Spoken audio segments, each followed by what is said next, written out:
Agora sim, irmã Helena, é com você para darmos continuidade ao nosso estudo. Boa noite a todas e a todos. Obrigada pela presença de vocês nesse mês de maio, mês dedicado à nossa Mãe Maria, Rainha dos Apóstolos. Aí vamos dar continuidade, então, ao nosso curso, como a irmã Vera estava falando. No encontro passado, nós vimos um pouco a primeira carta, além da vida de Paulo. Esse já é o terceiro encontro. Também a primeira carta aos Tessalonicenses, que provavelmente é o escrito mais antigo de Paulo, e também do Novo Testamento. E vimos um pouco assim, rápido, que a evangelização nessa comunidade foi rapidinha, né? Pouco tempo, mas apesar disso, a comunidade perseverou na fé, na esperança, na caridade. Aí nós já vimos que estamos fazendo esse estudo aspectos sobre a vida de Paulo, as comunidades, colaboradores, as colaboradoras, e aquelas cartas que temos, esse bloco das cartas paulinas, são 13. Porque a carta, já vi uma carta aos Hebreus, ela já não faz parte dessa classificação, mas é uma carta inspirada por Deus com muita mensagem para os nossos dias. E começamos então com a primeira carta aos Tessalonicenses, e hoje vamos ver as cartas aos Coríntios, até depois chegarmos à carta aos Romanos, essas 7 consideradas autênticas, mas vamos ver também as deutero-paulinas, que é 2 Tessalonicenses, Efésios e Colossenses, 1 e 2 Timóteo e Tito. Aí vamos ver todas. Aí essas cartas aos Coríntios são maravilhosas.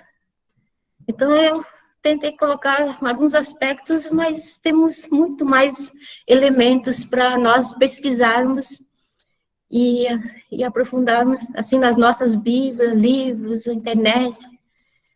Tem uma porção de material hoje em dia sobre as cartas paulinas.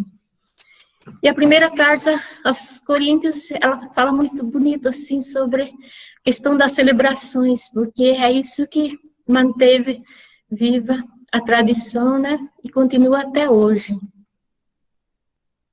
E todas as vezes, ali no capítulo 11, né? Todas as vezes que comem desse pão e bebem desse cálice, anuncia a morte do Senhor até que Ele venha. Então, estamos vivenciando esse momento, esse tempo pascal. Então, é muito oportuno refletir a carta aos Coríntios e enfatizar essa questão da ceia.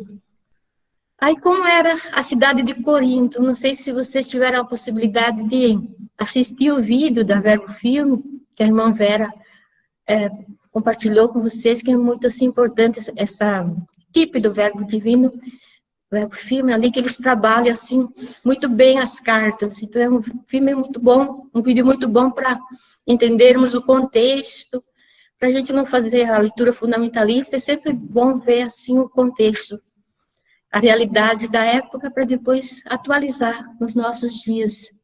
Então, Coríntio era uma cidade, assim, portuária, muito importante na época, uma das principais cidades do Império Romano, e situada, assim, num ponto bem estratégico, como nós podemos visualizar nesse mapa. Paulo, ele era muito, assim, esperto, né? Então, ele ia naqueles lugares que facilitava, assim, a evangelização, junto com essa equipe toda, né? Uma cidade que tinha 2 portos ali, e que fazia essa ponte, essa ligação entre o Oriente e o Ocidente, uma cidade muito populosa, né, na época. Só que o trabalho, assim, era sustentado, sobretudo, pelos escravos, a mão de obras, 2/3 da população, como dizem os estudiosos. E era uma cidade cosmopolita, por causa dessa realidade toda, então facilitava, assim, essa mistura de povos. Cidade, as culturas, as escolas filosóficas, e também essas tradições religiosas, né? Nós sabemos, eu não peguei uma foto nenhuma ali, mas tinha um templo famoso da Afrodite, sabe? Deusa feminina, tinha Apolo, divindades egípcias, o culto ao imperador, e aí toda essa realidade, por ser cidade portuária também, de prostituição. Então, por isso que Paulo, depois, nós vamos ver lá no capítulo 6 e também no 3, que ele vai enfatizar essa necessidade do respeito, de considerar o corpo humano como templo do Espírito Santo. Aí, quando foi a evangelização em Corinto? Aí, os Atos dos Apóstolos, nós já vimos um pouco as viagens, e segundo os Atos dos Apóstolos, no capítulo 12, 18, então foi na segunda viagem missionária de Paulo e sua equipe, por volta dos 50, 51. Nesse tempo que Paulo deve ter ficado uns 18 meses, 1 ano e meio, ali, em Corinto, e ele escreveu a primeira carta aos Tessalonicenses, que nós já vimos no encontro passado. Durante esse tempo, aí Paulo, ele conheceu esse casal, Priscila e Áquila, que eles tinham sido expulsos lá pelo imperador, eles expulsos de Roma, por causa já da fé cristã, né? Por causa dessa adesão a Cristo, eles tiveram já que migrar para um outro lugar. E ali, então, Paulo, ele encontrou essas pessoas, essa foto ali, bonita, Paulo com Áquila e Priscila. Então, eles eram fabricantes de tendas. E ele, com esse casal, eles se ajudaram, né? Eles se ajudaram também a fazer acontecer a evangelização, além dessa inserção de Paulo no trabalho manual, né? A gente já viu que o trabalho manual, ele era tinha um pouco essa questão da discriminação, mas era uma forma também de oferecer dignidade às pessoas que não tinham acesso ao trabalho, né? E é bonito de ver assim, porque depois a carta aos Romanos também vai mencionar, vai dar essa ênfase a Priscila e a Áquila, foi muito importante nessas comunidades primitivas. E temos muitas notícias, assim, o que motivou depois a escrita. Então, ali era uma época, mas essas cartas aos Coríntios, 2 que nós temos, mas provavelmente temos muitas outras que foram perdidas, ou umas estão assim, por exemplo, a segunda carta deve ser escrita assim em vários momentos, na hora da compilação, então eles assim foram juntando uma ou outra, né? Mas na época elas foram talvez enviadas em momentos diferentes, nesse período de 53, 54, até 56, 57, mais ou menos nessa época, né? Aí eu encontrei na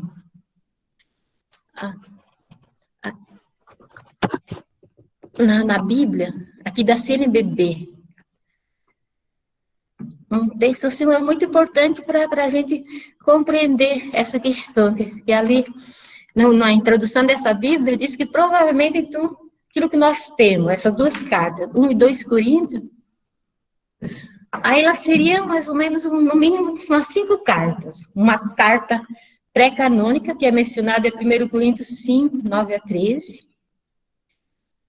Depois, então, por que Paulo escreveu, né? Ele já estava em Éfeso. Quando ele escreveu essa primeira carta aos Coríntios, ele estava em Éfeso, onde ele ficou mais ou menos uns 3 anos. E ele não abandonou a comunidade, nós já vimos isso. Então, ele continuou, assim, acompanhando a comunidade, não sozinho, com pessoas. Nós já vimos lá, na primeira carta aos Tessalonicenses, que ele teve a ajuda de Timóteo. Aqui ele vai ter a ajuda de uma porção de coisas. É bom a gente ver em cada carta os personagens principais que aparecem. Nós já vimos aqui, temos Paulo, temos a Priscila, temos Áquila, né? Mas temos também Timóteo, né? Aqui nessa primeira carta. Depois, na segunda carta, nós vamos ter Tito. Aí aparecem mulheres anônimas, mulheres que profetizam, que oram lá no capítulo 11. Então, devia ter muitas pessoas, né?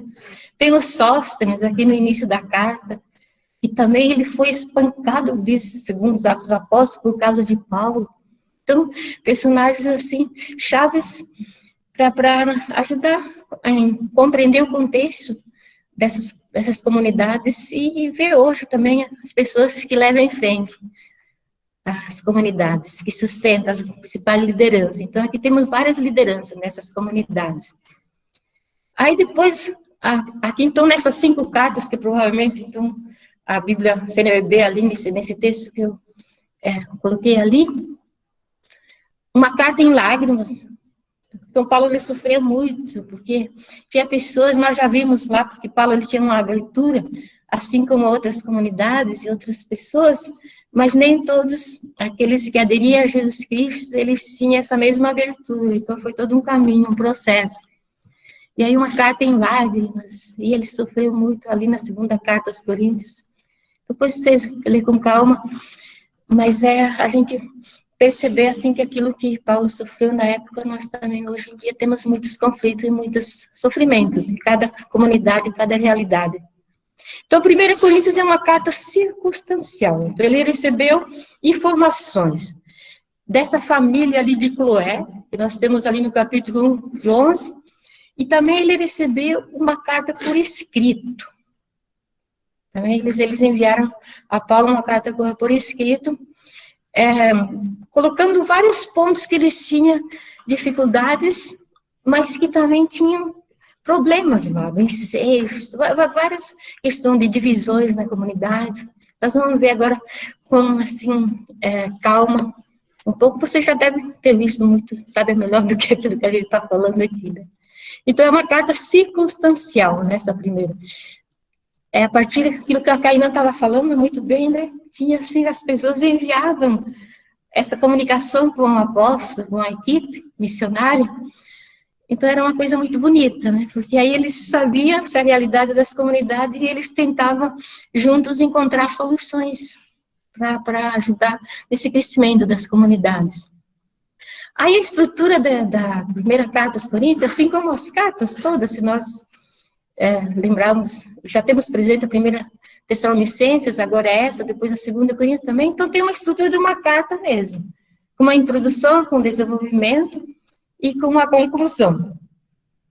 Aí sempre na introdução tem um endereço, a saudação, ação de graça, a carta dos dados que não vai ter ação de graça, depois várias questões, por exemplo, aqui, a nação de graças é muito bonito, porque são textos assim, orantes, lindos esses. Agradeço sempre a Deus por causa de vocês, pela graça de Deus que lhes foi dada em Cristo Jesus, no qual vocês se tornaram de fato ricos em tudo, em toda a palavra e em todo o conhecimento.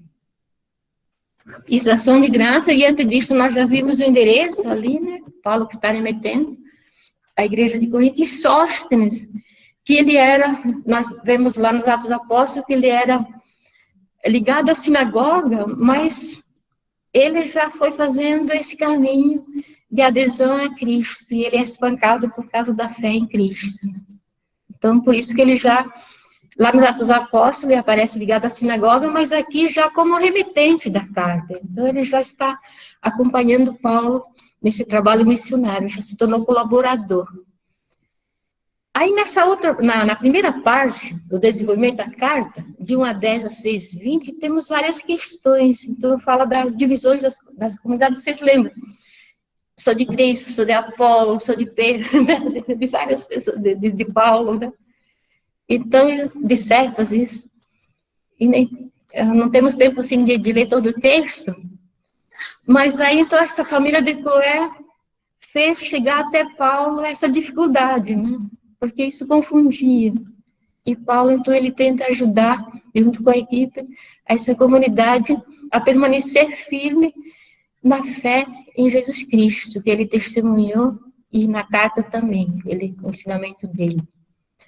Além dessa questão das divisões, tinha escândalo na comunidade. Ali nos capítulos 5 e 6, fala de incesto, fala de irmãos que, ao invés de resolver questões que deveriam resolver na comunidade, eles levavam aos tribunais fora, então gerava sofrimento na comunidade. Ultrajes ao corpo humano, toda essa questão que nós falávamos, dessa cidade portuária, do culto, assim, dessa realidade da prostituição, e aí, então, Paulo, ele tenta ajudar essa comunidade a sentir o irmão, a irmã que convive com eles, e aqueles na sociedade toda, como templo do Espírito Santo, essa necessidade profunda de valorizar, e também tinha um trabalho escravo, também era uma falta de dignidade, de valorização do ser humano como imagem e semelhança de Deus. Aí depois, um segundo ponto de desenvolvimento é essas outras questões. Aqui, então, de 10, 16, 20, essa família de Cloé que tinha levado a Paulo, né, ajudou a Paulo essas informações, chegar até Paulo a ajudar a comunidade a resolver essas questões todas que nós acabamos de ver. E aqui outras questões, de 7:1 até 14:40, várias questões. Então, fala da vida do cristão no mundo. Então, nos capítulos 7 a 10, ali fala, no 7, sobretudo, fala dos estados de vida, fala de vários, do casamento, da virgindade, fala até hoje em dia podemos colocar assim o divórcio, né? As viúvas, várias questões ali. E Paulo, então, ele ajuda as pessoas a fazer essa opção livre para servir o Senhor a partir das várias vocações, onde são chamados a tentar se colocar a serviço e contribuir para o bem, assim, da sociedade, bem da comunidade, aquilo que Deus nos chama. Então, as vocações, cada qual sabe de onde que Deus o chama hoje, né? Como na época de Paulo. E aí tem essa questão das carnes sacrificadas aos ídolos. Então, tinha os banquetes. Por exemplo, ali no capítulo 11, tem a ceia do Senhor, mas aí tinha toda essa realidade lá naquela sociedade da época dos banquetes. E aí, então, Paulo, ele ajuda as pessoas a terem esse respeito pela convicção dos irmãos. Porque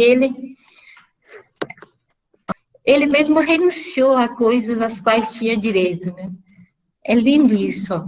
Sendo livre em relação a todos, eu me fiz servo de todos a fim de ganhar o maior número possível. Então, essa adaptação que Paulo tinha assim, para o bem comum, né? Mesmo que para ele era assim, como é que a gente fala? Essas carnes sacrificadas aos ídolos, depois elas eram vendidas nos mercados. Então, nesses capítulos 8 e 9 tem toda essa questão ali, por isso que era meio problemático. Aí, esse outro bloco é maravilhoso, de 11 a 14, porque o capítulo 11 fala das mulheres que rezam e profetizam, a primeira parte, de 2 a 16. 11, 2 a 16. Mas aqui tem uma parte que diz os estudiosos que não foi escrita por Paulo, porque fala do silêncio das mulheres. Aí, aqui, no 11:5, fala que elas rezam e profetizam. Depois, é bom ler toda a parte ali, para ver essa partezinha que fala assim do silêncio. Então, é um texto mais tardio, que foi inserido na época que as cartas foram compiladas. Então, não é do tempo de Paulo. Então, as mulheres aqui, elas não estão assim, elas são mulheres que estão participando, né, nas celebrações, nas comunidades. Elas são ativas. Lá, o Século Santo Concílio fala de uma assembleia ativa, participativa, né? E aqui também. Então, esse texto que fala delas silenciosas aqui é um texto tardio, que foi inserido já de uma outra realidade. Depois, quando nós estudarmos a primeira carta a Timóteo, vamos ver que é outro momento. A carta inspirada por Deus, né? Bonita, mas é um contexto diferente. E aí temos o texto maravilhoso da ceia do Senhor, né? No Novo Testamento, a narrativa mais antiga. Porque nós já vimos que Paulo escreveu, então, essa primeira carta aos Coríntios, assim como a 7, autêntica, que nós estamos estudando, na década de 50. E os evangelhos, segundo os estudiosos, o mais antigo, o Evangelho de Marcos, em torno do ano 70. Então, essas cartas, essa tradição que temos aqui da ceia do Senhor é a mais antiga do Novo Testamento, a narrativa mais antiga. Meio assim, semelhante se a gente comparar com Lucas. Aí tem toda uma realidade, nós não temos tempo de ler todo o texto ali, 11, 17 a 34, mas Paulo, então, ele exorta a comunidade à fraternidade, à partilha, comunhão fraterna entre ricos e pobres, livres e escravos, judeus e gentios, homens e mulheres, porque é isso que a ceia, essa recordação da ceia do Senhor deve levar a isso.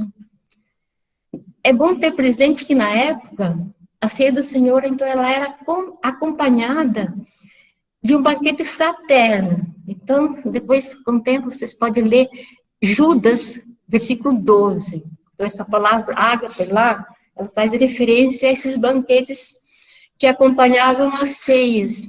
Mas aí o Paulo, então, ele ajuda essa comunidade a tentar superar essa desigualdade, porque as ceias nessa época, então, elas já eram celebradas nas casas. Aqui no final da carta, nós já vamos ver que quando Paulo sauda, saudação final, ele fala que a comunidade se reunia na casa de Áquila e Priscila. Então, Áquila e Priscila já não estão mais morando em Corinto, já estão em Éfeso. Eles acompanharam Paulo nesse trabalho, nessa evangelização toda. E aí, na casa deles se reunia uma pequena comunidade, igreja doméstica. Mas tinha tantas outras comunidades. Então, toda essa realidade do banquete, do banquete assim que acompanhava, ceia do Senhor, e também as celebrações nas casas, celebrações em pequenos grupos. Além dessas questões todas, ali das mulheres, da ceia, aí, então, temos também os dons carismáticos, ali nesses capítulos 12 e 14. Interessante de ver o jeito como esses 3 capítulos aparecem nas nossas Bíblias, como se fosse um sanduíche. Então, temos 12, 14, 13. Os 3 capítulos falam dos dons. Mas 12 e 14, meio assim parecido, dá para comparar 12 e 1, 13, 14 e 1, 40. E o 13, assim, no meio, como se fosse, assim, o recheio, que vai dar gosto a tudo, porque é a caridade, o amor fraterno, que deve, assim, orientar toda a vida, a comunidade. Nós já vimos lá na primeira carta aos Tessalonicenses, ele repete, e aqui novamente, fé, esperança e caridade, mas a maior que permanece é a caridade, o amor fraterno. Por isso, o vídeo que vocês assistiram, o título era O amor nunca termina, né? Permanece para sempre. Então, é muito bonita essa carta aos Coríntios, com todos esses elementos, assim, bem atuais para a nossa vivência, hoje, nesse momento difícil, como vocês fizeram a partilha. Depois, um outro bloco, o último, fala da ressurreição de Cristo. Então, Cristo é ressuscitado como fundamento da nossa fé. Aí Paulo, ele diz que se nós não acreditarmos na ressurreição, né, então fica muito difícil. Então é a base, né? Graças seja dados a Deus que nos concede a vitória por meio de nosso Senhor Jesus Cristo. Então é aquilo que dá esperança para a nossa vida também, né? Jesus mesmo, aquela morte difícil na cruz, então não foi o fim, mas é a vitória.